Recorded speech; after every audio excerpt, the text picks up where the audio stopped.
నమస్తే. దేశవ్యాప్తంగా ఆపరేషన్ కగార్ చుట్టూ కూడా చర్చ జరుగుతుంది. మావోయిస్ట్ పార్టీ భవిష్యత్తు పైన కూడా ప్రధానంగా చాలా అంశాలు కూడా తెరపైకి వస్తున్నాయి. సరెండర్ల పర్వం, ఎన్కౌంటర్ల పర్వం కొనసాగుతుంది. ఇదే నేపథ్యంలో జరుగుతున్న పరిణామాలపై మాట్లాడే ప్రయత్నం చేద్దాం. మనతో పాటు పౌర హక్కుల సంఘం ప్రధాన కార్యదర్శి నారాయణరావు గారు ఉన్నారు. సార్ నమస్కారం. సార్ నమస్తే సార్. మీతో మాట్లాడుతున్న ఈ నిమిషానికి ఒక సంచలనమైన లేఖ కూడా వచ్చింది అనంత్ పేరు మీద. మేము జనవరి 1 నుండి కూడా మొత్తం కూడా భారీ ఎత్తున సరెండర్ కావడానికి సిద్ధంగా ఉన్నాము. అలాగే ఆయుధాలను కూడా మొత్తం కూడా విసర్జించడానికి సిద్ధంగా ఉన్నాము. మాకు సమయం కావాలి, భారీ ఎత్తున కూడా మేము సరెండర్ అవుతాము. ఇప్పుడున్న పరిస్థితుల్లో ఆయుధాలు వదిలేయడం కూడా ద్రోహం కాదు, దాంతోపాటు ఆలోపు కూంబింగ్ ఆపరేషన్ చేయొద్దంటూ కూడా ఒక లేఖ రిలీజ్ అయింది. దానిపైన ఒకసారి మీ విశ్లేషణ ఏం చెప్తారు సార్? దేశంలోనే అన్ని రాజకీయ పార్టీల కన్నా మావోయిస్ట్ పార్టీ మీద పేద మధ్యతరగతి చాలా ఆశలు, ఆకాంక్షలు, విశ్వాసాలు పెట్టుకున్నారు. ఓకే. ఆ నేపథ్యంలో అది ఒక 50 ఏళ్లుగా తన ఉద్యమాన్ని కొనసాగిస్తున్నారు. ఈ నేపథ్యంలో సుమారు ఇప్పటికి 20,000కు పైగా వాళ్ళు ప్రాణత్యాగాలు చేసిండ్రు. అందులో భాగంగానే చాలామంది పై క్యాడర్ కూడా చనిపోయింది. అటువంటి దృష్టికి వస్తే మనకు నల్ల ఆదిరెడ్డి, తర్వాత మురళి, తర్వాత ఇక్కడ సిటీ కమిటీ సెక్రటరీ ఒకతను, మొత్తం ముగ్గురు సీసీ అనుకుంటా కొయ్యూరు లోపల 1999లో ఎన్కౌంటర్లో చంపబడ్డారు. తర్వాత పులి అంజన్న సాగర్ కూడా చనిపోయారు. ఇట్లా మొత్తానికైతే నాయకత్వం కూడా అప్పారావు కావచ్చు, వీళ్ళందరూ కూడా చాలామంది చనిపోయారు. ఈ చనిపోయిన నేపథ్యంలో మనకు ఇక్కడ ఉత్తర తెలంగాణ, దక్షిణ తెలంగాణ, నల్లమలను దాటి అది దండకారణ్యంలో 80 నుంచి నడిచే క్రమంలో వాళ్ళు అక్కడ నడిచే క్రమంలో అది ఆదివాసులను ఆర్గనైజ్ చేయడంలో భాగంగా అది 80లోకి వెళ్తే 90 నుంచి వాళ్ళ మీద నిర్బంధం ప్రారంభమైంది. ఆ నిర్బంధం అనేది 91లో జనజాగరణ అభియాన్ పేరుతోటి మహేంద్ర కర్మ దానికే సల్వాజుడు 2005 అది కూడా మహేంద్ర కర్మ నిర్వహించిండు. 1995 నుంచి 2004 వరకు, 2005 నుంచి డైరెక్ట్ సల్వాజుడమే. ఇక 2009 వచ్చే గ్రీన్ అంటూ, తర్వాత సమాధానం, ప్రహారు, ఇప్పుడు కాగారు కూడా నడుస్తుంది. ఈ కాగారు పేరుతోటి 2024 నుంచి మంగ్లీ సోడి 6 నెలల పాపతోటి స్టార్ట్ అయినటువంటి ఎన్కౌంటర్ హత్య ఇప్పటికీ ఒక 84 ఎన్కౌంటర్లు 780 మంది వరకు చంపేశారు. అయితే ఈ క్రమం ఇట్లా సాగుతుండగానే వాళ్ళు మొత్తంగా ఒక కుట్రపూరితమైన చర్య కావచ్చు, లేకపోతే ఇంకేదైనా జరగవచ్చు, కానీ మొత్తానికైతే ఒక సరెండర్ విధానం అనేది కొనసాగుతుంది. సరెండర్ విధానం, ఆయుధాల అప్పగింత అనేది జరుగుతుంది. అది ఆ పార్టీ యొక్క అంతర్గత విషయాలే, దాని గురించి మనం పెద్ద కామెంట్ చేయలేం. కానీ విషయం ఏంటంటే ఇప్పుడు ఎవరైనా సరే ఇంట్లో కూర్చుంటే ఎవరికి సమాధానం చెప్పాల్సి అవసరం లేదు. ఎప్పుడైతే బయటకు వచ్చి మనం మాట్లాడుతున్నామో 10 మందికి సమాధానం చెప్పాల్సి వస్తుంది. ఇది దేశంలో కోట్లాది మంది ప్రజల ముందు నేను విముక్తి సాధిస్తానని ముందుకు వచ్చింది కాబట్టి ప్రజలు అడిగే హక్కు ఉంటుంది. ప్రజల్లో భాగంగా పౌర హక్కుల సంఘం అడిగే ఉంటుంది. మీరు ప్రజల పట్ల బాధ్యతగా వివరించినట్టయితే మీరు ఒక నిర్ణయంతో ప్రజల ముందుకు రావాల్సి ఉండే, కానీ మీరే 2-3 నిర్ణయాలతో, 2 ఆలోచనలతో బయటకు వస్తే ప్రజలు గందరగోళపడుతున్నారు. అదిగాక ఏమవుతుందంటే కొంతమంది సరెండర్ అవుతామని, కొందరు ఆయుధాలు అప్పగిస్తామని, కొందరు ఇక మనం ఎటువంటి పోరాటం చేయలేమని ఇవన్నీ అంటున్నారు. ఇవన్నీ కూడా ఇవాళ కొత్తగా వచ్చిన మార్కులు కాదు. ఎందుకంటే మనకు గత 50 ఏళ్లుగా నిర్బంధం అనేది కొనసాగుతూనే ఉంది. అది కోవర్ట్ కావచ్చు, మానాల ఎన్కౌంటర్ కావచ్చు, లేకపోతే ఈ లోపల ఉన్న వాళ్ళను చంపేసిపోవడం, ఇవన్నీ జరిగినాయి. ఇవన్నీ జరిగిన నేపథ్యంలో ప్రజలందరూ కూడా అయినప్పటికీ కూడా ప్రజలు మిమ్మల్ని ఎప్పటికైనా మీరు ఏదైనా సాధిస్తారని అనుకుంటాను. సరే, ఇంకోటి ఏంటంటే నిజంగానే మనం మాట్లాడుకున్నట్టయితే ఇప్పుడు ఏదైతే ప్రభుత్వం సాయుధ పోరాటం సరైనది కాదంటుందో, చాలామంది సాయుధ పోరాటం సరైనదే కాదంటున్నాను.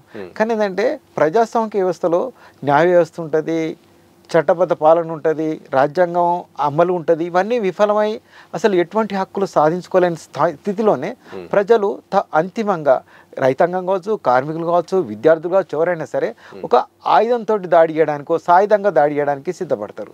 ఇది వాళ్ళలో వచ్చినటువంటి ఒక గుణాత్మకమైన మార్పుగా మారుతుంది. అది ఏమవుతుందంటే వాళ్ళ సమస్యల పరిష్కారం అనేది ప్రధానంగా ఉండి వాళ్ళు ఏ రకమైన పోరాటానికి సిద్ధమవుతారు. అట్లా ఆ పోరాటం అనేది సాయుధ పోరాటం తీసుకుంది. సాయుధ పోరాటం తీసుకున్నంత మాత్రాన వాళ్ళ నేరస్తులు పరిగణించకుండా ఏ స్థితిలో సాయుధ పోరాటం తీసుకున్నారు, ప్రభుత్వంతో చర్చలు జరిపి ఆ పోరాటాలను ఆపే ప్రయత్నం చేద్దాం. ఎందుకంటే నార్త్ ఈస్ట్లో నాగా కావచ్చు, మిజో కావచ్చు, లేకపోతే బోడోల్యాండ్ కావచ్చు, వీళ్ళందరితో కూడా ప్రభుత్వాలు చర్చలు జరిగినాయి. ఎందుకు ఎల్టీటీ తోటి కూడా శ్రీలంక ప్రభుత్వం ఎన్నోసార్లు చర్చలు జరిగింది కదా. ఆ సాయుధ పోరాట వ్యక్తులతోటి ప్రభుత్వాలు చర్చలు జరగడం అనేది సహజం. అయితే ఈ ప్రభుత్వం కూడా నిజంగా 2004లో చర్చలు జరిపింది. చర్చలు జరిపినప్పుడు అది వైఎస్ఆర్ ప్రభుత్వం ఒక 2-3 నెలల కాలం అసలు ఒక ఎన్కౌంటర్ హత్య లేకుండా ఉమ్మడి ఆంధ్రప్రదేశ్ రాష్ట్రం చాలా స్వేచ్ఛగా గాలి పీల్చుకోగలిగింది. కానీ ఎప్పుడైతే మొదటి దశ చర్చలు అయిపోయిన తర్వాత రెండో దశ చర్చలో పిలుద్దామనే క్రమంలో అది లేకుండా పోయింది. మళ్ళీ ఎన్కౌంటర్ హత్యాకాండ జరిగింది. జాగి నల్లమండలం కూడా వాళ్ళు కాల్ చేసిపోయే పరిస్థితికి ఏర్పడింది. ఇప్పటికి మనకు మొత్తంగా తెలంగాణలో ఎక్కడ లేదన్నది మనకు అట్లా ఉంది. మొత్తానికి దండకారణ్యంలో పనిచేస్తున్నది మనందరికీ తెలిసిన సత్యం. అయితే దండకారణ్యంలో కూడా చేసే క్రమం లోపల ఈ గ్రీన్ అంటూ లేదా ఇవన్నీ ఎదుర్కొంటున్న గ్రీన్ అండ్ క్రమంలో పౌరకుల సంఘం, మిగతా దేశంలో హక్కుల సంఘాలు నిజ నిర్ధారణ చేసినాయి. అక్కడ ఉన్నటువంటి సోని సోరి కావచ్చు, మాలిని సుబ్రహ్మణ్యం కావచ్చు, బేలా భట్టే కావచ్చు, మనీష్ కుంజం కావచ్చు, చాలామంది వ్యక్తులు వాళ్ళందరూ రిపోర్ట్లు ఇచ్చి ప్రభుత్వానికి చెప్పిండ్రు. 2012లో బాసగూడ ఎన్కౌంటర్లో 17 మంది చంపేసిండ్రు. చంపేసినట్లు 5 పసిపిల్లలు, స్కూల్కి వెళ్తున్న పిల్లలు, మైనర్స్ ఉన్నారు. దాని మీద ప్రభుత్వమే జస్టిస్ అగర్వాల్ అని ఒక ఏకసభ్య కమిషన్ విచారణ కమిషన్ పెట్టింది. అది విచారణ చేసి ఇది ఎన్కౌంటర్ కాదని చెప్పి స్పష్టంగా చెప్పింది. జరుగుతున్న ఎన్కౌంటర్లన్నీ కూడా నిజం లేదా? ఇప్పుడు జరిగిన 84 ఎన్కౌంటర్లు ఏది కూడా నిజం లేదు. నిజం ఉన్నట్టయితే ఎందుకు పౌరకుల సంఘాలను, హక్కుల సంఘాలను నిజంతం చేయకుండా ఆపుతుంది? ఇది పౌరకుల సంఘాలకు, హక్కుల సంఘాలకు 50 ఏళ్లుగా వాళ్ళ కార్యాచరణలో ప్రధాన భూమిక. దాన్ని ఎక్కడ కూడా మేము ఒక 60 మంది వెళ్ళినాం. అక్కడికి వెళ్తే మమ్మల్ని అందరినీ కూడా కుంటకి వెళ్ళినా, ఎక్కడికి వెళ్ళినా, ఎంత దూరం వెళ్ళినా కానీ అక్కడి నుంచి తీసుకొచ్చి భద్రాచలంలో వెనక్కి వెళ్ళిపోయింది తప్ప మమ్మల్ని నిజం చేయనీయలేదు.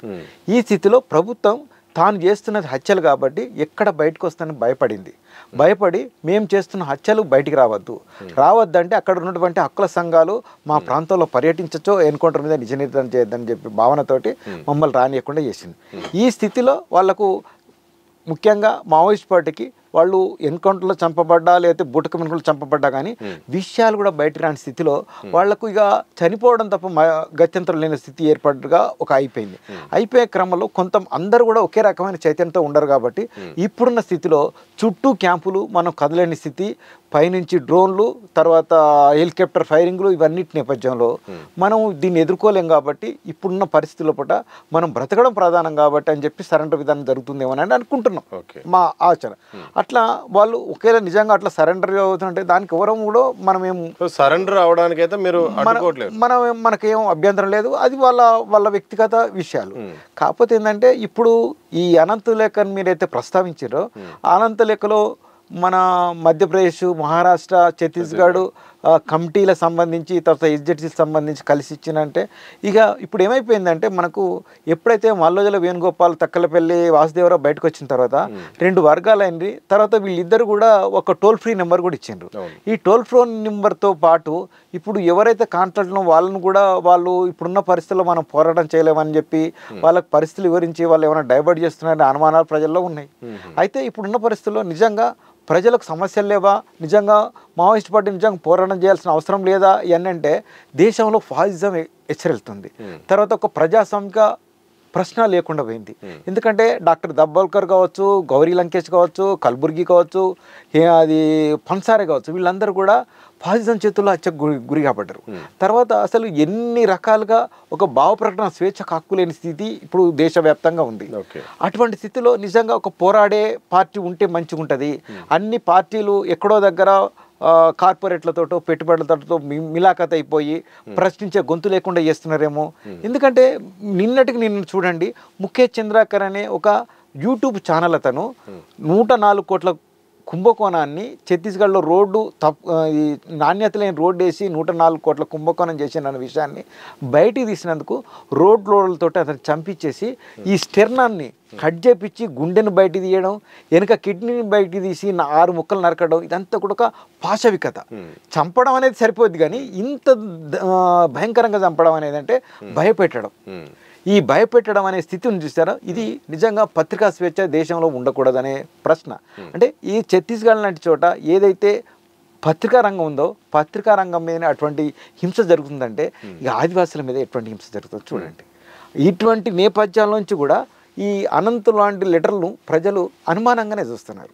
నిజంగానే అట్లున్నదా? ఎందుకంటే నిన్న మొన్నటి దాకా పోరాటం చేసిన వాళ్ళు ఇవాళ మేము ఆయుధాలను అప్పు ఇచ్చేస్తామంటున్నట్టే అనుమానాలే తప్ప మనం ఇప్పుడు స్థానిక పరిస్థితుల్లో అక్కడ పోవడానికి మాకు నిజంగానే ఫ్యాక్ట్ ఫైండింగ్ చేయగలిగితే, అక్కడున్న ప్రజలతో మాట్లాడగలిగితే, అక్కడున్న గ్రామస్తులతో మాట్లాడితే నిజంగా స్థానికంగా ఎటువంటి నిర్బంధ పరిస్థితులు ఉన్నాయి, వాళ్ళకి అన్నం దొరుకుతుందా, ఆహారం దొరుకుతుందా, వైద్యం దొరుకుతుందా, కనీసం ఇంకేమన్నా దొరుకుతుందా లేవా, ఇబ్బంది అవుతుందా, ఇవన్నీ మనం మాట్లాడి నిజంగానే ప్రభుత్వం కొనసాగిస్తున్న నిర్బంధంతో వాళ్ళు నిజంగానే పోరాటం చేయలేకపోతున్నారు కాబట్టి అంతకు మించి అవకాశం లేదనేది కూడా మాట్లాడుకోవచ్చు. కానీ ఇది మనకు పౌరకుల సంఘాన్ని కానీ ఏ ఒక్క ప్రజాస్వామ్యం కూడా అక్కడున్న వాస్తవాలు తెలియనే కూడని పరిస్థితి ప్రభుత్వం కల్పిస్తుంది. ఎందుకు కల్పిస్తుందో ప్రభుత్వం ఒకసారి ఆలోచించుకోవాలి. ఎందుకంటే ఇది నిర్బంధంలో భాగమైతే ఇది చాలా ఇబ్బందికరమైన పరిస్థితి. ఎందుకంటే ప్రజల యొక్క శక్తిని, ఆలోచనను, ఆచరణను మనం గుర్తించకపోతే అది రేపు పొద్దున ఏ విధంగా మరలొచ్చు. కాబట్టి ఏంటంటే ఇప్పుడు అనంత్ రాసిన లెటర్ విషయానికి మనం వెళ్తే అది నిజమా అబద్ధం కూడా స్పష్టంగా చెప్పలేని పరిస్థితి. ఎందుకంటే వాళ్ళ అంతర్గత విషయాలు ఇప్పుడు వాళ్ళు బయటకు వచ్చేంత వరకు కూడా మనకు చాలా విషయాలు తెలియలేదు. అట్లా అని చెప్పి మనం అవి నిజమా కాదని అనలేము. అయితే ఒకటి ఏంటంటే ఇది కగారు కన్నా ముందు నుంచే ఏదైతే ఈ లొంగుపాటు అది ఈ పంతా సరికాదు అనేదో లేకపోతే లొంగుపాట్లు అనేవి చాలా కాలం నుంచే నడుస్తుంది. ఈ మధ్య కాలంలో వరుసగా ఈ అప్పటికప్పుడు జరిగిన ఎన్కౌంటర్లా లేకపోతే ఒక వ్యూహాత్మకంగా కొంతమందిని ఎప్పుడో లొంగుబాటు చేసుకొని వ్యూహాత్మకంగా వాళ్ళ దగ్గర సమాచారం తీసుకొని ఒక ప్రణాళిక ప్రకారం ఈ యొక్క ప్రక్రియ జరుగుతుందా? ప్రణాళిక ప్రకారం ప్రక్రియ జరుగుతుంది. ఎందుకంటే ఇది 2024 జనవరి 1 నుంచి స్టార్ట్ అయినట్టుగా కగారు చెప్తున్నారు. కానీ ఇది 2023 నుంచే స్టార్ట్ అయింది. ఎప్పుడో స్టార్ట్ అయ్యి ఏమైందంటే ముఖ్యంగా ఈ ఉద్యమాన్ని నిలువరించాలంటే మనకు 50 ఏళ్ళకి అయితలేదు. ఇది సాల్వాజుడం ప్లాన్ చేసినాం, గ్రీన్ హంటర్స్ ప్లాన్ చేసినాం. కాబట్టి ఏంటంటే ఎవరైతే ఉద్యమం ఉందో ఉద్యమంలోకి వాళ్ళ యొక్క ఇన్ఫార్మర్స్ను, కోవట్లను పంపించేసి వాళ్ళను అట్లాగే ఉంచి వాళ్ళ ద్వారా పూర్తిగా సమాచారం సేకరించి వాళ్ళ మీద దాడి చేయాలనే ఒక ప్రయత్నం ప్రభుత్వం చేసింది.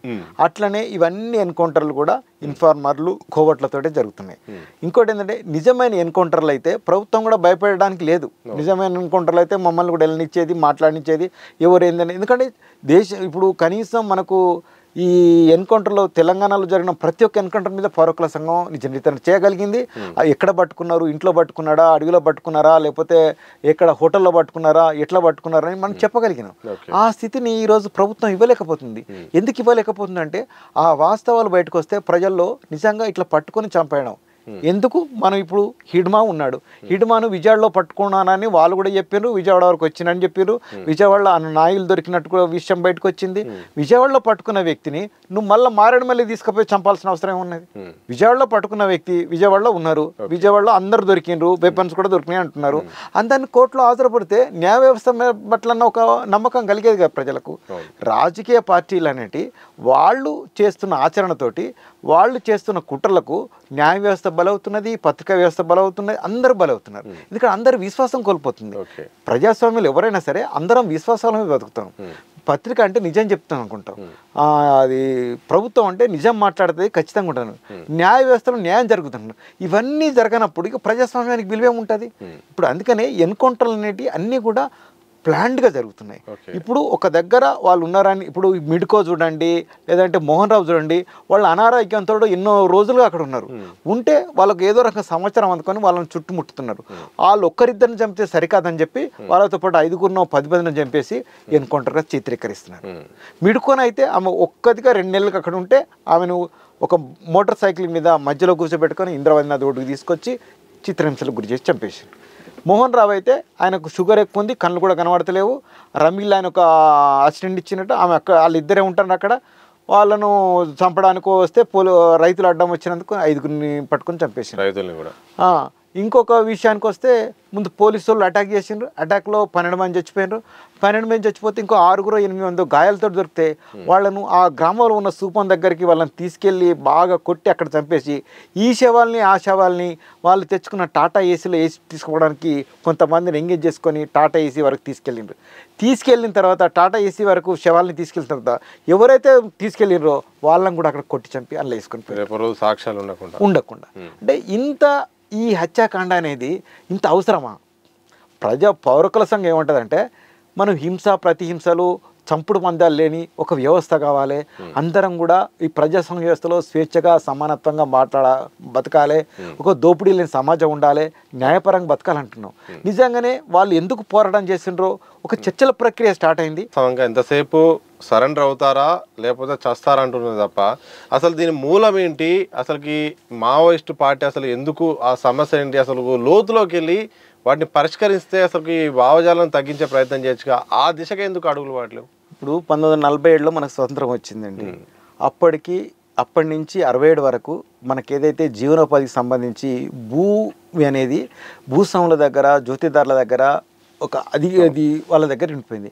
మనకు భూమి లేకుండా అందరి దగ్గర చదువు లేదు, ఉద్యోగాలు లేవు, మనుషులు బతకాలి, భూమి ఉంటే బతకొచ్చు, భూమి ఇవ్వాలని చెప్పి మాకు భూమి కావాలని పోరాటాలు స్టార్ట్ అయినాయి.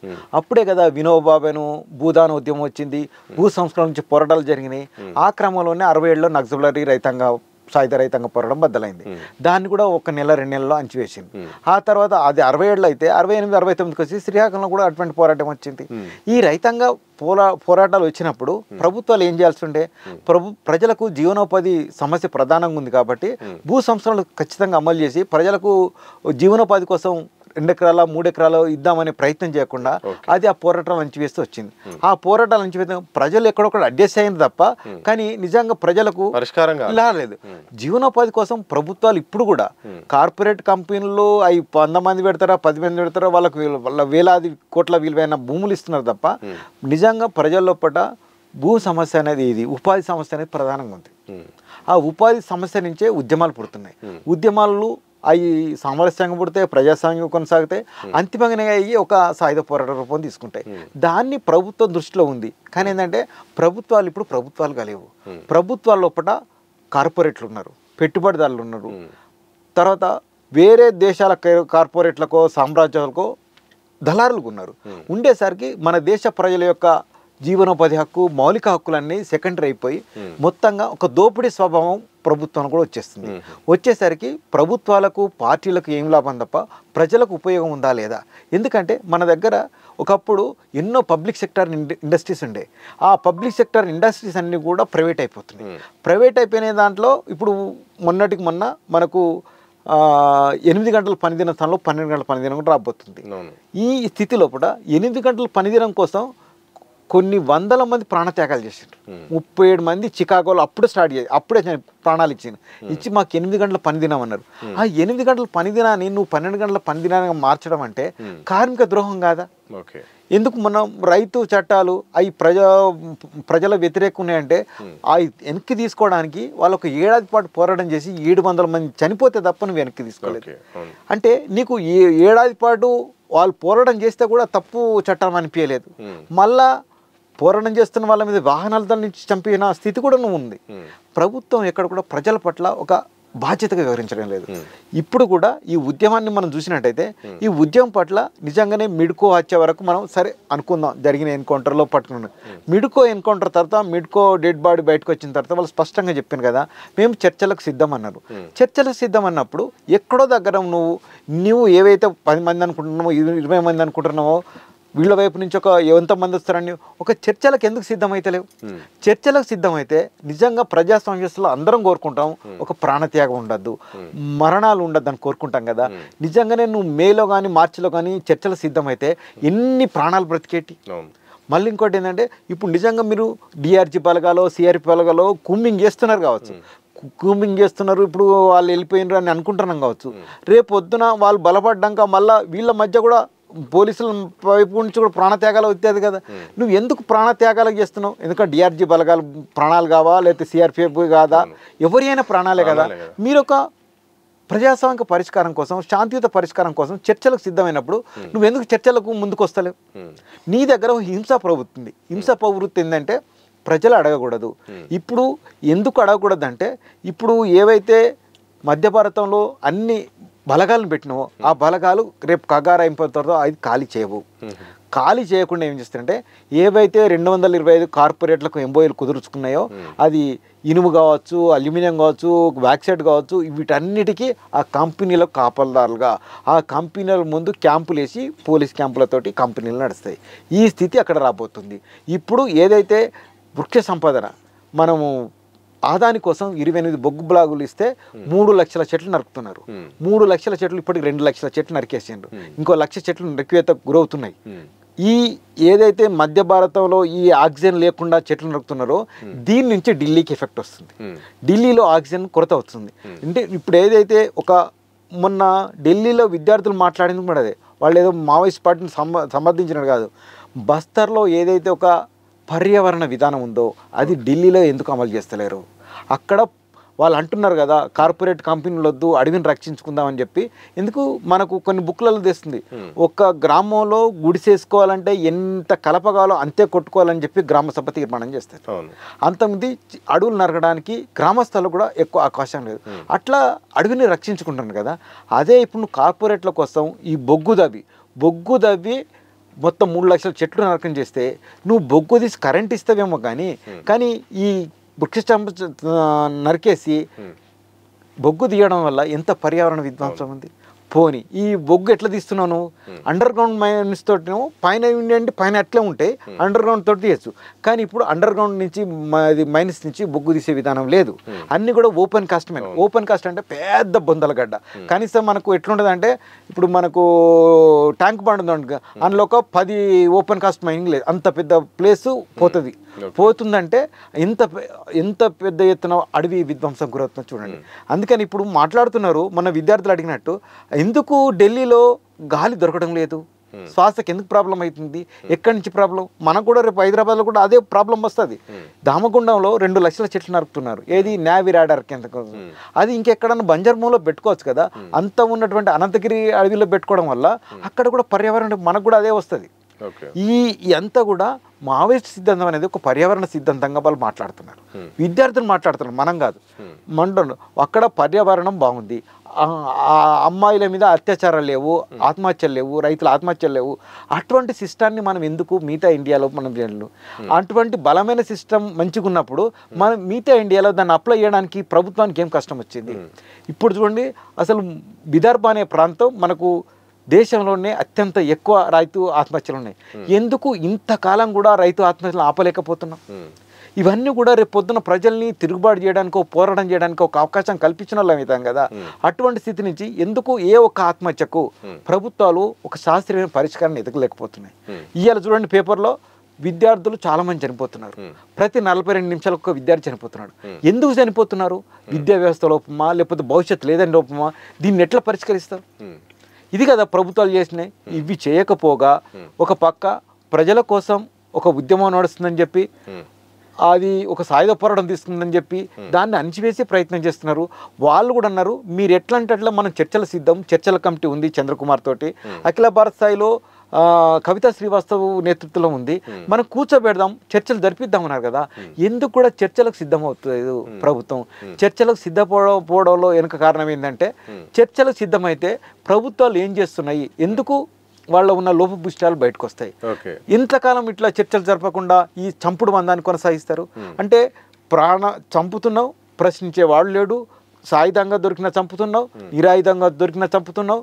అసలు ఏవైతే ఘటనలు ఉన్నాయో వాటి మీద కనీస విచారణ లేదు. మమ్మల్ని పట్టుకొని చంపేస్తున్నారని సోనీశ్వర్ మా ఆదివాసులు అది తురియా కోసం అడవిలోకి వెళ్తే పట్టుకొని చంపేసి నక్సల్గా ప్రకటిస్తున్నారు. సాయుధ క్యాంపులలో మావోయిస్టుల డ్రెస్సులు ఉంటున్నాయి 10ల సంఖ్యలో. వాళ్ళను పట్టుకొని వచ్చి డ్రెస్సులు దొడిగేసేసి ఎక్కడ చంపాలో అక్కడ తీసుకుపోతారు. కాబట్టి ఎన్కౌంటర్ స్టార్ట్ కాగానే ఎంతమంది ఇలాంటివి జరుగుతుంది సార్? నిజంగా సాధారణమైన జరుగుతుంది. తెలంగాణ లోపల మనకు తెలిసిన అవస్థ ఏంటంటే, చంపాలనుకున్నప్పుడు డ్రెస్సును రెడీగా పెట్టుకొని అతని ఇంట్లోకి వెళ్ళి తీసుకెళ్ళి ఆయనకు డ్రెస్ తోడిగి చంపేసి డ్రెస్సులో దొరికేసి వేసేసి చాలా ఉదాహరణలు ఉన్నాయి. అట్లనే ఇప్పుడు కూడా ఏంటంటే, ఎవరినైతే చంపాలనుకుంటారో వాళ్ళందరినీ తీసుకెళ్తారు. అందుకనే నువ్వు ఎన్కౌంటర్ అయిపోయినాక నువ్వు ఫిగర్ రావాల్సింది, ఎన్కౌంటర్ స్టార్ట్ అవుతుంటే ఇంతమంది చనిపోయిన లెక్క బయటకు వస్తుంది. ఎందుకంటే ఆల్రెడీ వాళ్ళని చంపాలనుకొని వ్యాన్లో ఎక్కించుకొని తీసుకుపోతుంటారు కాబట్టి, వాళ్ళకి డ్రెస్సులు దొడిగినారు కాబట్టి ఈ విషయం ఇప్పుడు కాదు నేను అనేది. 2009లో అప్పుడు సింగారం అనే హత్యాకాండ జరిగింది. అప్పుడు సాల్వాజుడు సిఆర్పిఎఫ్ కలిపి వాళ్ళు ఒక 17 మందిని పట్టుకొని 20 మందిని పట్టుకొని తీసుకెళ్తున్నారు. తీసుకెళ్ళి ఒక దగ్గర ఇప్పుడు వెళ్ళండి రా బాబు అని చెప్పి పారిపోమ్మంటారు. పారిపోమ్మని అంతా పెట్టుకున్నారు. అట్లా ముగ్గురు బతికి బయటకు వచ్చిండ్రు. మేము ఫ్యాక్టరీ ఉండితే వాళ్ళు మాకు కలిసి చెప్పిండ్రు, మమ్మల్ని పారిపోమ్మంటే మేము చాలా స్పీడ్గా పరిపెత్తే తుప్పుటాలకు దొరకలేదని. ఇక మహిళలు అయితే వాళ్ళ మీద ఎంత సాంఘిక అత్యాచారం చేయాలో చేసేసి చంపేసిన పరిస్థితి. ప్రభుత్వాలు అందుకనే పైశాచిక ఆనందం ఉన్నాయి. సాల్వాజుడం వాళ్ళు ఒక్క నెట్ ఎందుకు ఇది అనకొండ ఆపరేషన్ అనకొండని 2012లో సరెండర్ ఫారెస్ట్లో జరిగింది. అప్పుడు 1500-700 ఒకేసారి నుంచి గ్రామాల మీద పడి తుపాకీ ఫైరింగ్ చేయగానే ప్రజలు పారిపోతారు, మగవాళ్ళు పారిపోతారు ముందు ఎక్కడ చంపేస్తారని. గ్రామాలలో ఇళ్లలో ఉండే మహిళలను పట్టుకొని ఇది 2016లో జరిగింది. కున్న విలేజ్ లోపల వాళ్ళు పారిపోతే దోమతెరల కోసం నెట్లు పెట్టుకుంటారు. ఒకే నెట్లో తల్లి పిల్లల్ని వేసి సాంఘికాచారం చేసిన ఘటన చూసి లాస్ట్కు బీజాపూర్ కలెక్టర్ ఆఫీస్లో ఆ బాధిత మహిళలను తీసుకొచ్చిండ్రు బేలాబాట్య. మేము ఒక 10 మంది ఉన్నాం. ఆ రోజు మేము నిజ నిర్ధారణ ఎస్పీ తోటి మాట్లాడితే ఇప్పుడు కాదు అని డిఎస్పీలు పారిపోయినరు ఎఫ్ఐఆర్ నమోదు చేయడానికి. అతి కష్టం మీద WSS కష్టపడితే 1 వీక్ తర్వాత ఎఫ్ఐఆర్ నమోదయ్యి. ఇది స్థితి. అంటే రాజ్యం పోలీసులను పంపించడం వల్ల చంపేస్తున్నారు, అత్యాచారం చేస్తున్నారు, ఇళ్ళు తగలబెడుతున్నారు. ఇది రాజ్యం చేస్తున్న మొత్తం ఒక విధ్వంస ప్రక్రియ కొనసాగుతుంది.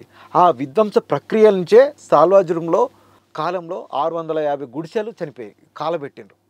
ఒక 1000 మంది ప్రజలు అత్యంత కిరాతకంగా చేయబడ్డారు. స్తనాలు కోయబడ్డాయి, చేతులు నరకబడ్డాయి, మోకాల వరకు నరకబడ్డాయి. అసలు ఒక్కొక్క హత్యను మనం హిమాంశు కుమార్ అనే గాంధీబాయి 1000 వరకు సంఘటనలు తీసుకొని పోలీస్ స్టేషన్లో ఎఫ్ఐఆర్ల కోసం ప్రయత్నం చేస్తే కేవలం 510 మాత్రమే 19 మాత్రమే ఎఫ్ఐఆర్లు కాబట్టి వాటిని తీసుకుని సుప్రీంకోర్టు పోతే సుప్రీంకోర్టు కూడా 10 ఏళ్ల తర్వాత విచారణకు వచ్చి ఇట్లా కేసులు విచారిస్తే ఇది మావోయిస్టులకు మద్దతుగా ఉన్నట్టు అని చెప్పి అతనికి 5 లక్షల పెనాల్టీ వేసింది తప్ప ఆ కేసులు విచారించలేదు. ఇది సాల్వాజుడం ఆకృత్యాలు. సాల్వాజుడం కాలం లోపల అక్కడున్న మైనర్స్కు తుపాకులు ఇచ్చి అత్యాచారాలు చేపించడం, చంపడం, గుడిసెలు తగలబెట్టడం. దీన్ని చూసినటువంటి ప్రొఫెసర్ నందిని సుందర్ ప్లస్ ఇప్పుడున్నటువంటి జస్టిస్ సుదర్శన్ రెడ్డి ఒక మంచి తీర్పు ఇచ్చి ఆ సాల్వాజుడం రద్దు చేయాలంటే రద్దు చేయలేదు. దాన్ని రద్దు చేయాల్సిన దానికి సాధికారత ఇచ్చి డిఆర్జీ బలగాలకి ఇప్పుడు పెట్టుకున్నారు. ఏ డిఆర్జీ బలగాలు అయితే ఉన్నాయో అవి ఒకప్పుడు సాల్వాజుడం బలగాలు. ఆ సాల్వాజుడం బలగాలే ఇప్పుడు ఈ డిఆర్జీ బలగాలకు మారి సిఆర్పిఎఫ్ వాళ్ళకు చాలా బలంగా పనిచేస్తూ ప్రతి గ్రామంలోనూ ప్రతి అడవిలోనూ వాళ్ళు దారి తెలుసు కాబట్టి దాడులు చేయడానికి సిద్ధమవుతున్నారు. ఇట్లా ఏంటంటే ఒక ప్రజాస్వామ్య విరుద్ధంగా బలగాలను పెట్టుకొని ఒక దాడులు చేసే ప్రక్రియ ప్రజాస్వామ్య ప్రభుత్వాలు చేయొద్దు. కానీ ఆ సాల్వాజుడం రద్దు చేసింది కదా సుప్రీంకోర్టు. సాల్వాజుడం పెట్టిన మహేంద్ర కర్మ సరే చంపబడ్డాడు. కానీ మహేంద్ర కర్మ ఒక్కడే కాదు కదా, ఎంతోమంది సాల్వాజుడం పెట్టడానికి ఉపయోగించడానికి ఉపయోగపడ్డది. సాల్వాజుడంలో భాగంగా సిఆర్పిఎఫ్ బలగాలు కూడా కలిసి వచ్చేసినాయి.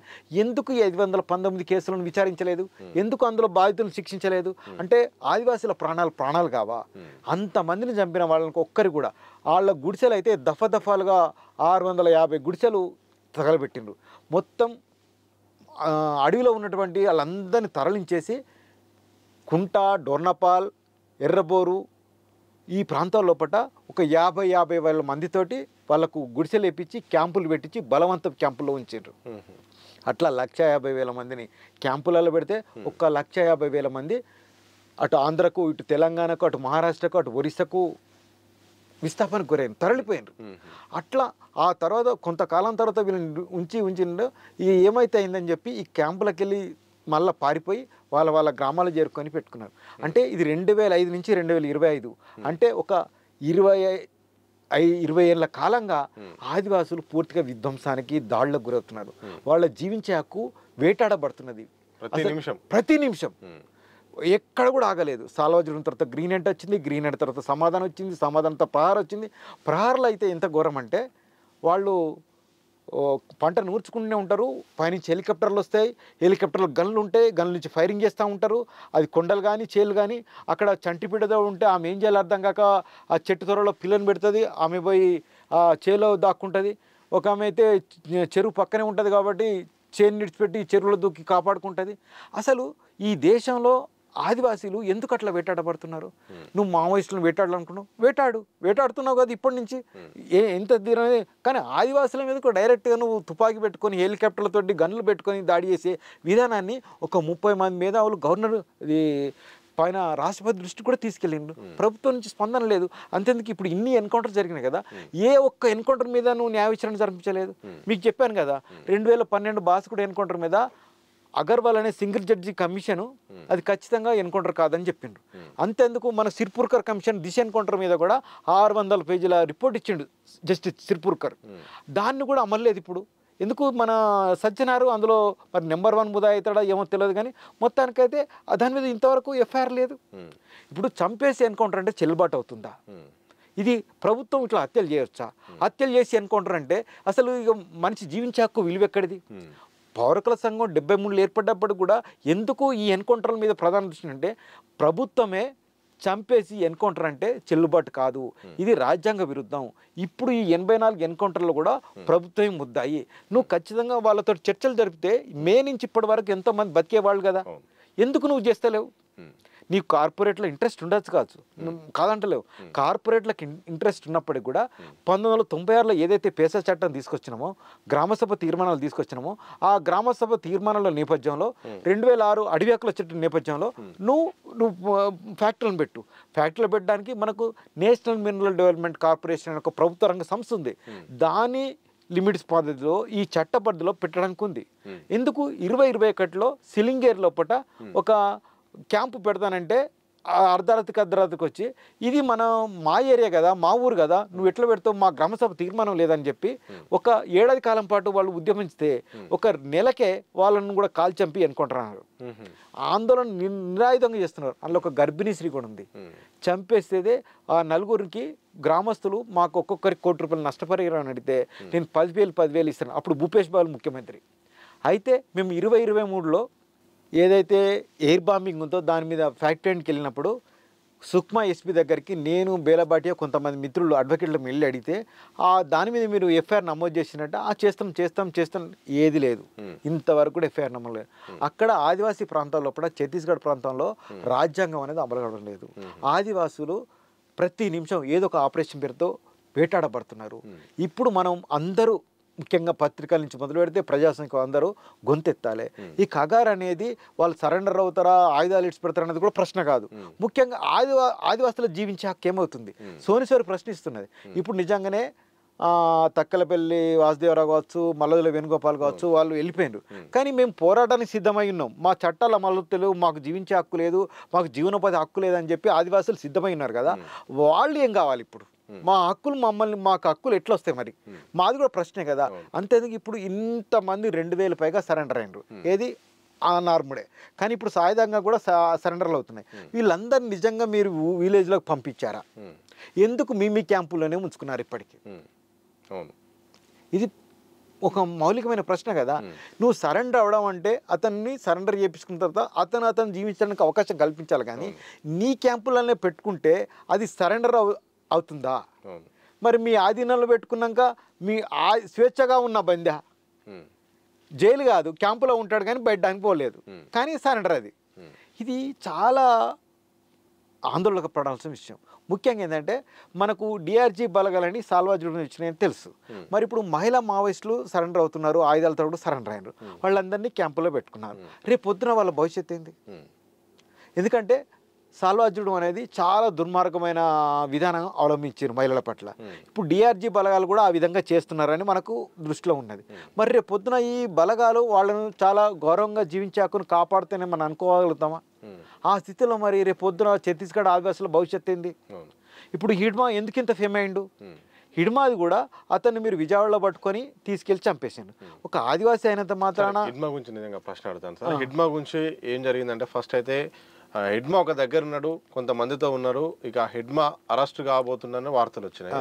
ఆ మరుసటి రోజు ఎన్కౌంటర్ అని కూడా మారేడుమిల్లికి సంబంధించిన వార్త. మీరు గమనించిన దాని ప్రకారం హిడ్మా విషయంలో ఏం జరిగింది? హిడ్మాను ఎన్కౌంటర్ చేసిన తర్వాత ఎలాంటి ప్రభావము కేంద్రంపై పడింది?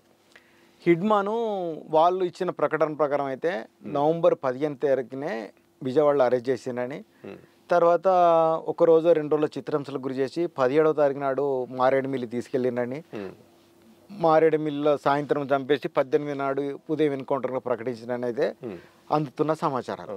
మొత్తానికి ప్రభుత్వం ప్రకటించింది కూడా 18 నాడు ఎన్కౌంటర్ జరిగిందని ప్రకటించింది.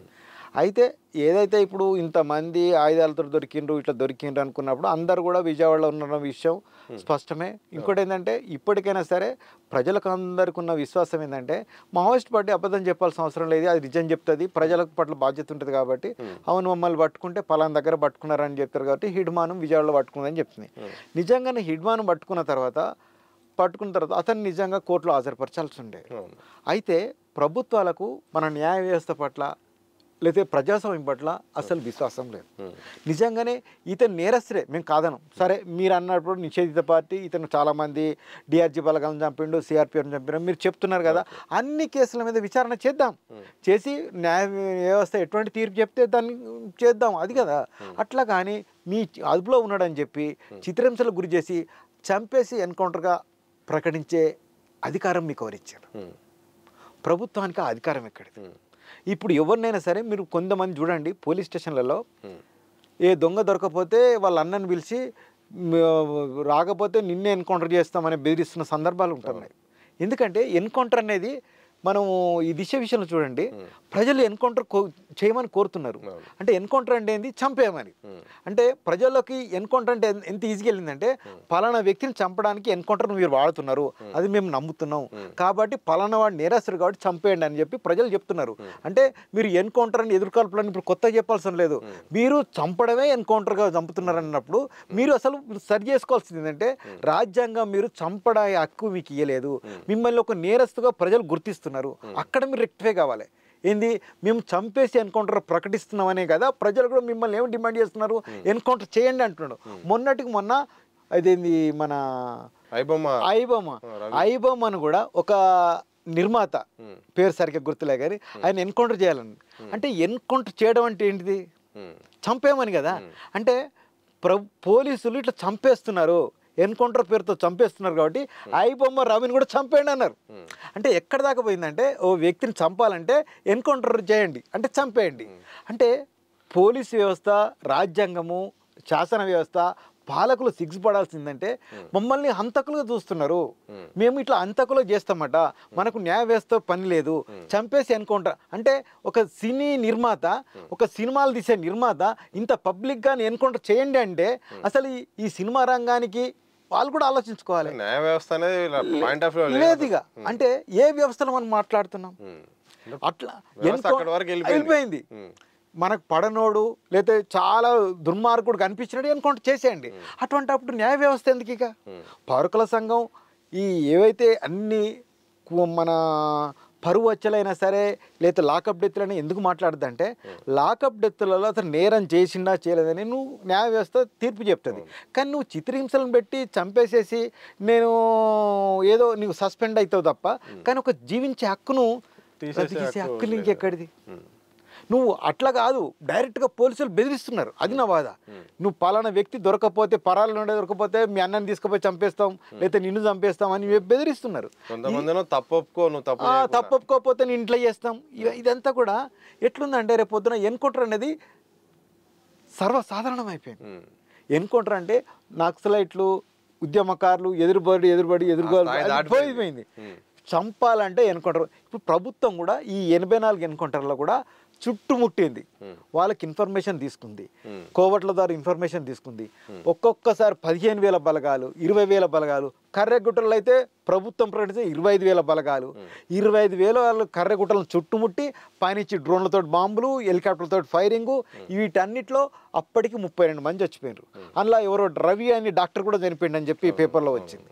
అంటే ఎంత ఇదిగా ఒక దేశంలోని ఆదివాసీ ప్రజానీకంపై, ప్రజలపై భారత ప్రభుత్వమే యుద్ధం చేస్తే అంటే ఇది యుద్ధమా అంతర్యుద్ధమా? అసలు నిజంగా ప్రజలపై ఇట్లా యుద్ధం చేసే అధికారం ప్రభుత్వానికి ఉందా? ఏం చేయాలి? నిజంగానే అక్కడ ఉద్యమకారులు ఉంటే నీకు చర్చలకు రాకపోతే నువ్వు మాట్లాడచ్చు. చర్చలకు రావడానికి ఒక మీడియర్ పోవడానికి ఎందుకు? 1987లో గుర్తేడు కిడ్నాప్ జరిగింది, 7 ఐఏ ఆఫీసర్లు. అప్పుడు ఏం చేసింది ప్రభుత్వం? కన్నాపురాన్ని పంపింది, చాలామంది ఇంటెలిజెన్స్ పంపి ఒక మధ్యవర్తిగా పెట్టి విడుదల చేసింది. నువ్వు ఇప్పుడు నిజంగానే ఇదైతే ఒక చర్చల ప్రక్రియ భాగంగా నువ్వు అనుకున్న మేధావులు లేదా వాళ్ళు అనుకున్న మేధావులతో కూర్చునబెట్టి ఒక డయాస్ మీద కూర్చునబెట్టి అసలు వాళ్ళకేం కావాలి మీకేం కావాలి, ఈ హత్యాకాండ ఆగాలంటే ఈ ఇంతమంది ప్రాణ త్యాగం ఆగాలంటే ఏం చేయాలని ఒక బాధ్యత నీకు ఉండాలి కదా. ఎందుకు ఇంతమంది ఇన్ని వేల బలగాలు, ఇన్ని లక్షల బలగాలు, ఇన్ని వందల క్యాంపులు, ఇన్ని హెలికాప్టర్లు, ఇన్ని యుద్ధ ట్యాంకులు, ఇన్ని క్యాంపులు, ఎందుకు ఇవన్నీ? కేవలం కార్పొరేట్లకు లక్షల కోట్ల విలువైన ఖనిజ సంపద ఛత్తీస్గఢ్లో ఉంది. అది దండకార్యం అడవిలో ఆదివాసుల కాళ్ళ కింద ఉంది. ఆ ఖనిజ సంపదను కార్పొరేట్లకు అప్పగించడం చేయాలి. ఇది లాస్ట్కి ఏమైపోయిందంటే 2 సార్లు ఈజీగా గెలిచింది, 3వసారికి ఇద్దామని క్రమంలో లాస్ట్ టైంకు తనకు మెజారిటీ రాలేని పరిస్థితిలో చంద్రబాబు నాయుడు లాంటి వాళ్ళు, కొంతమంది నితీష్ కుమార్ లాంటి వాళ్ళు వచ్చింది. ఈ మళ్ళీ ఒకసారికి రాకపోతే కష్టం కదా. కాబట్టి ఇప్పుడు ఎట్లయినా సరే అక్కడున్న ఉద్యమం నిర్మూలించినా సరే ఒక్కసారి ఆ కార్పొరేట్లకు ఆ ఖనిజ సంపదను అప్పగించాలి. ఆ ఖనిజాన్ని అప్పగించడం కోసం ఎంతమందిని చంపైనా సరే, ఆదివాసులను చంపైనా సరే, వృక్షాలను చంపైనా సరే, ఏమైనా సరే, ఏం విధ్వంసం కానీ అది వాళ్ళకి ఇచ్చేయాలి. ఎందుకు మీరు ఒక్కసారి చూడండి, నెట్లో కూడా చూస్తే 2024లో టాటా వాళ్ళు 757 కోట్ల రూపాయలు పార్టీ ఫండ్ కింద ఇచ్చారు బీజేపీకి. అట్లా ఎన్నెన్ని కంపెనీలు. ఇది సాల్వాజుడు కాలంలో కూడా వాళ్ళ జీతాలు కూడా ఎస్ఆర్ కంపెనీ భరాయించింది. ఇప్పుడు ఏవైతే చనిపోయిన వాళ్లకు ఎక్స్గ్రేషియాలు రివార్డులు ప్రకటిస్తున్నారో అవి ముందుగా వీళ్ళు మావోయిస్టులు అని తెలియదు. ఆదివాసులు చనిపోయిన తర్వాత వాళ్ళ ఫోటోలు తీసుకుని వాళ్ళకు 2 లక్షలు 3 లక్షలు ప్రకటించిన తర్వాత ఆ రివార్డులు ఎవరు ఇస్తున్నారు? కార్పొరేట్లు ఇస్తున్నారు. ఇది అక్కడ ఉన్నటువంటి మేధావులు రాసిన వ్యాసాలతో బయటకు వస్తున్న విషయాలు. అంటే కార్పొరేట్ల పాలన లోపల ఈ హత్యాకాండ కొనసాగుతుంది. కార్పొరేట్ల కోసం ఖగార్ హత్యాకాండ కొనసాగుతుంది. దీన్ని మనందరం మాట్లాడాలి. ఇప్పుడు మావోయిస్ట్ పార్టీ అంతర్గత విషయం కాదు, బహిరంగ విషయం కాదు. ఇది మొత్తంగా మన దేశంలో ఉన్నటువంటి ఖనిజ సంపదను ఆదివాసి కార్పొరేట్లకు అప్పగించడం కోసం భారత ప్రజల మీద భారత ప్రభుత్వం యుద్ధం చేస్తుంది. ఇది మనందరం ప్రశ్నించాలి. ఇది వాళ్ళ అంతర్గత విషయం అసలే కాదు, వాళ్ళ ఆదివాసుల విషయం అసలే కాదు. ఇప్పుడు నువ్వు నిజంగానే ఇప్పుడు ఆపరేషన్ కాగారకు 2026-31 మార్చి అని డేట్ పెడుతున్నావు. డేట్ తర్వాత నిజంగా నీ సాయుధ బలగాలను అక్కడి నుంచి రిట్రీట్ అవుతాయా? కానీ పౌరకుల సంఘం మేము చెప్తున్నాం ఏమంటే ఖచ్చితంగా వాళ్ళు రిట్రీట్ కారు, అక్కడే ఉంటారు. ఖచ్చితంగా బేస్ క్యాంపులు వేసుకుంటారు. ప్రతి ఒక్క కార్పొరేట్ కంపెనీకి ఒక బెటాలియన్గా కాపలాదారులు ఉంటారు. వాళ్ళు భవిష్యత్తులో వాళ్ళ కంపెనీలు నడవాలి. ఆల్రెడీ వాళ్ళకు 9 ఇంచుల సిమెంట్ రోడ్లు వేసిండ్రు. తర్వాత కొత్తగూడెం నుంచి కొత్తగూడెంకు దంతవాడ నుంచి రైల్వే లైన్ వేస్తున్నారు. అంటే ఎక్కడ కూడా ట్రాన్స్పోర్ట్ ఇబ్బంది కావద్దు. ఇప్పుడు మనకు ఏదైతే ఒక్క ట్రైన్ రూట్ ఉందో విశాఖకు, అది కాకుండా ఇప్పుడు ఇంకో 2-3 ట్రైన్లు వేస్తారు. తర్వాత ఇప్పుడు మనకు ఆల్రెడీ ఖమ్మం నుంచి మొత్తం పెద్ద హైవే సూర్యాపేట దాకా వచ్చింది. అంటే ఈ హైవే కూడా కలిపేస్తారు. వాళ్ళ ఏదైతే ఖనిజ సంపద ట్రాన్స్పోర్టేషన్కు ఇబ్బంది కలగకుండా మొత్తం చేస్తున్నారు. ఇవన్నీ నేపథ్యంలోనే అక్కడ ఉన్నటువంటి ఖనిజ సంపద కార్పొరేట్లు తమ వ్యాపారంలో చేసుకుంటారు. కానీ ఆ ఖనిజ సంపద మీద అధికారం ఎవరిదంటే అక్కడున్న ఆదివాసులకు. అదే 1996 పేసా చట్టం, గ్రామసభ తీర్మానం చెప్తుంది. కానీ రాజ్యాంగం ఏం చేస్తుందంటే ఆ చట్టాలకు సవరణలు తెచ్చి కార్పొరేట్లకు ఆ సహజంపను అమ్మించడం కోసం మైనింగ్ భూమి అయితేనేమో 180 రోజుల్లో పర్మిషను, నాన్ మైనింగ్ అయితే 120 రోజుల్లో పర్మిషన్ అని చెప్పేసి అట్లా పర్మిషన్స్ ఇచ్చేసి అడవి సంపదను ఇచ్చేస్తుంది. అది ఇట్లా అట్లా ఇస్తే ఇప్పుడు కూడా ఆదాని 28 బొగ్గు బావులను బయటికి తీసినట్టయితే పర్యావరణం మరింత విధ్వంసానికి గురవుతుంది. ఎందుకంటే ఉత్తర భారతానికి అసలు ఆక్సిజన్ అందదు. రేపు పొద్దున ఢిల్లీ ఎంతనో, హైదరాబాద్ కూడా అంతే పరిస్థితికి వస్తుంది. మీరు ఇప్పుడు మావోయిస్టులు, శాంతి చర్చలు ఇవన్నీ కూడా అప్రస్తుతం. రేపు పొద్దున మొత్తం భారతదేశంలోనే ఒక గాలి కొనుక్కునే స్థితి, గాలి లేని స్థితి ఏర్పడుతుంది. ఎందుకంటే దామగుండాన్ని కూడా ఎవరో ఆటంకపరచలేదు. దామగుండ 2 లక్షల చెట్లు నరికివేయబడుతున్నాయి కేవలం నావీ రాడార్ స్టేషన్ కోసం. ఇప్పుడు అసలు యుద్ధాలు వస్తున్నాయా? అంత విమానాల మీద నడుస్తుంది. అసలు ఇప్పుడు అవసరమా? లేకపోతే ఇంకెంత మనకు ఆంధ్రలో ఫారెస్ట్ లేని భూమిలో పెట్టుకోవచ్చు. కానీ ఇన్ని 2 లక్షల చెట్లు నరికి పెట్టాల్సిన స్థితి ఏంది? లేదా ఆ ప్రాంతం కాదు ఇంకో ప్రాంతాన్ని తీసుకోవచ్చు, బంజరు భూమిని తీసుకోవచ్చు, కానీ ఒక అడవి ప్రాంతాన్ని తీసుకొని ఇట్లా చేస్తున్నారు ఏంది? ఇవన్నీ కూడా మనం కాదు, ఢిల్లీ విద్యార్థులు అడుగుతున్న ప్రశ్న. పర్యావరణ పరిరక్షణకున్న మావోయిస్టుల సిద్ధాంతాన్ని నువ్వు ఢిల్లీలో ఎందుకు అమలుపరచలేవు? వాళ్ళతో మాట్లాడితే ఏందో తెలుస్తుంది కదా. మాట్లాడుకొని సిద్ధకుండా కేవలం సంభరించడమే, చంపుడు పందాన్నే ఎజెండాగా పెట్టుకుంటే ఇది ప్రజాస్వామిక ప్రభుత్వాలు తమ ఆచరణలో పాలనలో చేయాల్సిన పనులు కావు. ఇది 50 ఏళ్ళుగా 73 నుంచి ఇప్పటి వరకు ఎన్కౌంటర్ హత్యాకాండ సాగుతుంది. ఏ ఉద్యమాన్ని కూడా ఆపలేదు. సమస్యలు ఉన్నంతకాలం పోరాటాలు ఉంటాయి, పోరాటాలు ఉన్నంతకంత మీ ఎన్కౌంటర్ ఉందంటే ఎల్లకాలం ఇట్లా ఉంటాయి. అట్లా కాకుండా ఒక శాంతియుత పరిష్కారాన్ని తీసుకోగలిగితే అది కార్పొరేట్ల కష్టమే కావచ్చు, పెట్టుబడిదారుల కష్టమే కావచ్చు, కానీ ప్రభుత్వంగా ఒక ప్రజాస్వామికవాదిగా నువ్వు ఎన్నికైన ప్రజల పట్ల బాధ్యత వహిస్తున్న ప్రభుత్వాలు మీరు పర్యావరణాన్ని, ప్రజల ప్రాణాలని, మన దేశానికి సంబంధించిన సకల సంపదల్ని ప్రజలకు చెందే విధంగా మీరు ప్రయత్నం చేయకపోతే ఈ చరిత్రలో కూడా మీరు ఒక నేరస్తులుగా లిఖించబడతారు. Sir thank you very much sir. మొత్తంగా ఇది అంటే సాధారణంగా కార్పొరేటర్ల కోసమే ఇదంతా చేస్తున్నారు. పెట్టుబడిదారుల కోసం మొత్తం కూడా అటవీ సంపదను కూడా మొత్తం కూడా వాళ్ళ చేతిలో తీసుకోవడానికి ప్రభుత్వాలు కూడా వాళ్ళ వైపే ఉన్నాయి. అయితే ఇక్కడ సమస్యల అటవీపై కూడా హక్కు కూడా ఆదివాసులకు ఉంటుంది. కానీ ఇక్కడ సమస్యలో ఇక్కడ మావోయిస్టు పార్టీలో కాదు, సరెండర్లో కాదు, ఎన్కౌంటర్లో కాదు, ఆదివాసీల జీవితాలు, వాళ్ళ ప్రాణాలకు లెక్కలేదు. ప్రతి క్షణం కూడా క్షణం భయంగా బతికే పరిస్థితి కూడా ఆదివాసుల పరిస్థితి ఉంది.